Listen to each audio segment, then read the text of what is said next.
Samantala, nagkaroon ng emergency shutdown ng Kibawi Sultan Kudarat 138 kilovolt line na nagdulot ng malawakang pagkawala ng supply ng kuryente sa Cotabato City, bahagi ng Maguindanao at Cotabato Province. Umabot na mahigit 6 na oras ang brownout sa Cotabato City na sanhi umano ng nangyaring electrical arcing ng conductor ng structure 174 ng NGCP sa Sultan Kudarat Substation. Ayon sa NGCP, posibleng tinamaan umano ng ligaw na bala ang structure mula sa shooting incident sa lugar araw ng Sabado. Ang News Now mula kay Naphtali Velarde. 6:23 kagabi nang mawala ng supply ng kuryente ang buong franchise area ng Cotabato Light and Power Company.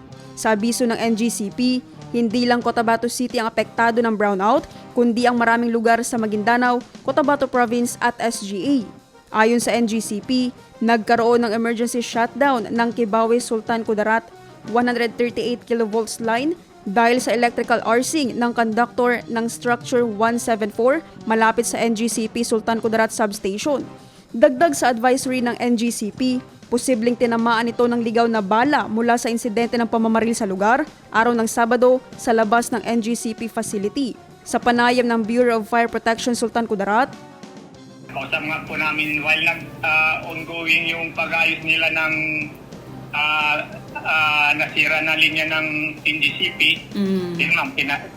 Tinanong namin siya ano yung root cause na malaki masyado yung linya ng kuryente na posible na ikaputol. Sabi niya, yun yung possible na nangyari. Sabi niya, yung nangyari nga most 2 nights ago, 3 nights ago, yun yata, ma'am. Doon din kami nag-base sa yung anong sinabi ng TNC, ma'am.